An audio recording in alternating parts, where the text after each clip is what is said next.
بسم اللہ الرحمن الرحیم۔ دوستو، ناخن کے آداب جاننا بھی بہت ضروری ہے۔ آج نہ ہمیں ناخن کاٹنے کا طریقہ معلوم ہے اور نہ ہی آداب۔ تو خیر، آج کی ویڈیو میں ناخن کاٹنے کا طریقہ تو نہیں بتائیں گے، لیکن ہاں، اگر آپ کو طریقہ جاننا ہے تو اوپر آئی بٹن کے اندر آپ کو ویڈیو مل جائے گا، آپ جا کر دیکھ سکتے ہیں۔ دوستو، آج کی ویڈیو میں ناخن کاٹنے کے آداب کیا ہوتے ہیں، ناخن کے ساتھ کیا کیا جاوے، وہ انشاءاللہ آج کی ویڈیو میں آپ کو بتانے والے ہیں۔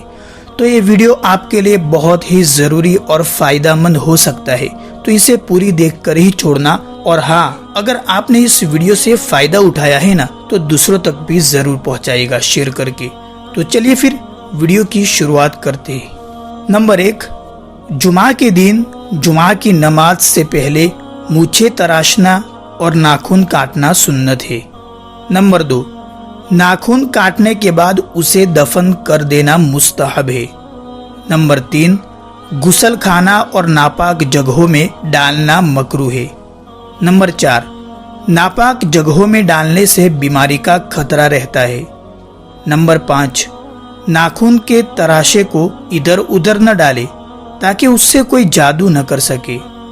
نمبر 6، دانت سے ناخن کاٹنا مکروہ ہے، اس سے رزق کی تنگی اور غربت کی وجہ بن سکتی ہے۔ نمبر 7، دانت سے ناخن نہ کاٹے کہ اس سے برس کی بیماری پیدا ہوتی ہے۔ نمبر 8، رات میں ناخن کاٹنے میں کوئی برائی نہیں ہے۔ نمبر 9، ناخن خود بھی کاٹ سکتا ہے اور دوسروں سے بھی کٹوا سکتا ہے۔ نمبر 10، مجاہدین کو دارالحرب میں ناخن بڑھانے کی اجازت ہے۔ تو دوستو، آج کے لیے یہی ناخن کاٹنے کے آداب تھے۔ مجھے امید ہے کہ آج کا ویڈیو آپ کو بڑا پسند آیا ہوگا، تو اسے اپنے دوستوں کے ساتھ اور اپنے واٹس ایپ گروپس کے اندر زیادہ سے زیادہ شیئر کریں۔ السلام علیکم ورحمۃ اللہ وبرکاتہ۔